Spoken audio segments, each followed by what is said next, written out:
bahagia, jumpa kembali dengan saya Maisaro, guru penggerak angkatan 8. Materi 1.4 A.8 koneksi antar materi modul 1.4. Tujuan pembelajaran khusus yaitu CGP memahami keterkaitan konsep budaya positif dengan materi pada modul 1.1, 1.2, dan 1.3. CGP dapat menyusun langkah dan strategi yang lebih efektif, konkret, dan realistis untuk mewujudkan budaya positif di sekolah. Bapak Ibu guru hebat, keterkaitan budaya positif dengan modul 1.1, 1.2, dan 1.3 yaitu dengan memiliki tujuan akhir yaitu murid berkarakter Pancasila. Kaitannya yaitu budaya positif merupakan pembiasaan positif yang menimbulkan rasa aman sehingga menjadikan murid yang mandiri dan bertanggung jawab. Budaya positif merupakan perwujudan dari filosofi KHJ, yaitu pendidikan merupakan kegiatan menuntun dan menghamba pada murid dengan mendidik sesuai dengan kodrat alam dan kodrat zaman. Oleh karena itu, guru harus memiliki nilai pembelajaran yang berpusat pada murid. Agar terarah, maka semua hal tersebut harus mengacu pada misi dan visi untuk mencapai tujuan. Sebagai seorang guru, saya harus berperan dalam mewujudkan budaya positif di sekolah dengan menerapkan disiplin positif, motivasi perilaku manusia, hukuman dan penghargaan, posisi kontrol restitusi, keyakinan sekolah atau kelas, segitiga restitusi dan keterkaitannya dengan materi sebelumnya yaitu filosofi KHD, nilai dan peran guru penggerak serta visi guru penggerak. Untuk itu, kesimpulannya yaitu menjadikan murid merdeka sehingga dapat tergali potensi yang dimiliki murid dan dapat menjadikan murid manusia yang mandiri dan bertanggung jawab.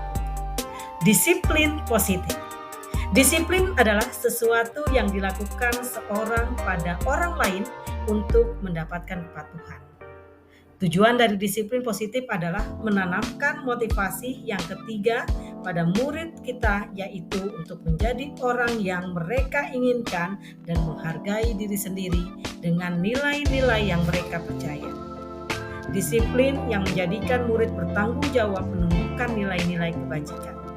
Disiplin yang membuat murid dapat mengontrol diri sendiri.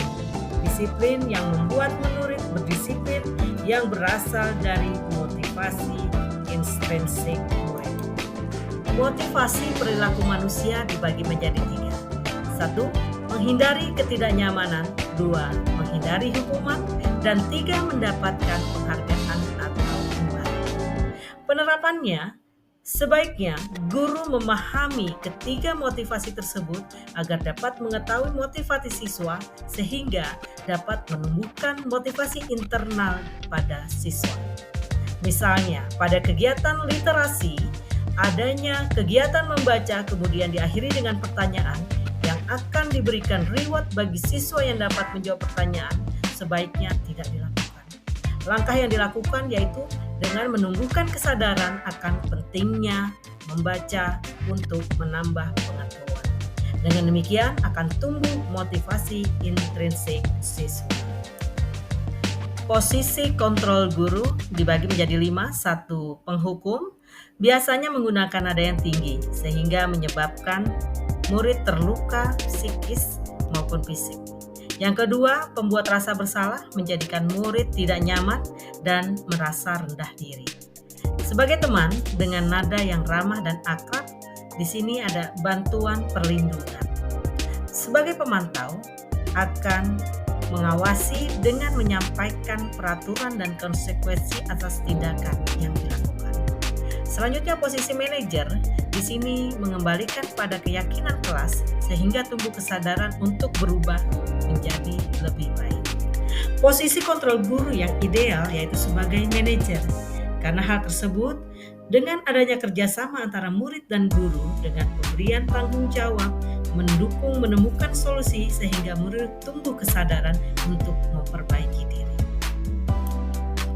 Keyakinan kelas atau keyakinan sekolah merupakan satu kegiatan berdiskusi untuk mendapatkan kesepakatan bersama berupa pernyataan yang bersifat universal, sehingga dengan penuh kesadaran murid melaksanakan tata tertib karena merasa bertanggung jawab atas kesepakatan yang telah dibuat bersama. Menurut saya, terkait pengalaman dalam penerapan konsep tersebut, hal yang sudah baik dan perlu diperbaiki.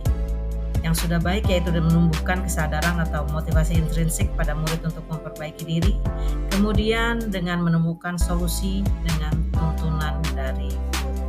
Yang perlu diperbaiki adalah komunikasi. Terkait pengalaman dengan konsep tersebut, hal yang sudah baik dan perlu diperbaiki. Yang sudah baik yaitu menumbuhkan kesadaran atau motivasi intrinsik pada murid untuk memperbaiki diri, mencari solusi dengan tuntunan guru, menumbuhkan kesadaran untuk bangun pagi, mengingat jarak rumah yang jauh ke sekolah, dan memperbaiki sikap dalam memahami permasalahan keluarga yang dihadapi. Sebelum memahami posisi kontrol, saya sudah melaksanakan posisi kontrol yang bervariasi. Semua pernah saya lakukan, tetapi lebih sering menggunakan posisi kontrol teman dan manajer. Perasaan saya saat itu dapat menyelesaikan dan membantu murid sangat senang. Mencoba posisi kontrol sebagai manajer pada saat ini dan perasaan saya termotivasi untuk terus menuntun murid dapat menemukan solusi dari setiap permasalahan yang dihadapi. Perbedaan dulu dan sekarang setelah belajar, saya menjadi lebih menjaga diri untuk melakukan tindakan yang terbaik dalam mengajar. Ternyata, sebelum mempelajari modul ini, saya sudah menerapkan segitiga restitusi dalam menghadapi permasalahan murid yang tanpa saya sadari. Yang saya lakukan mempraktikkan yaitu mencari tahu latar belakang murid. Setelah mengetahui latar belakang murid, saya melakukan kegiatan menstabilkan identitas dengan mengajukan pertanyaan. Tidak ada manusia yang sempurna. Kemudian yang kedua, memvalidasi tindakan yang salah dengan mengajukan pertanyaan. Kamu pasti punya alasan melakukan hal itu. Yang ketiga, saya membuat keyakinan bahwasannya dia akan dapat menjadi lebih baik. Demikian modul 1.4.A.8 tentang koneksi antar materi modul 1.4. Terima kasih atas perhatiannya. Tetap semangat membangun.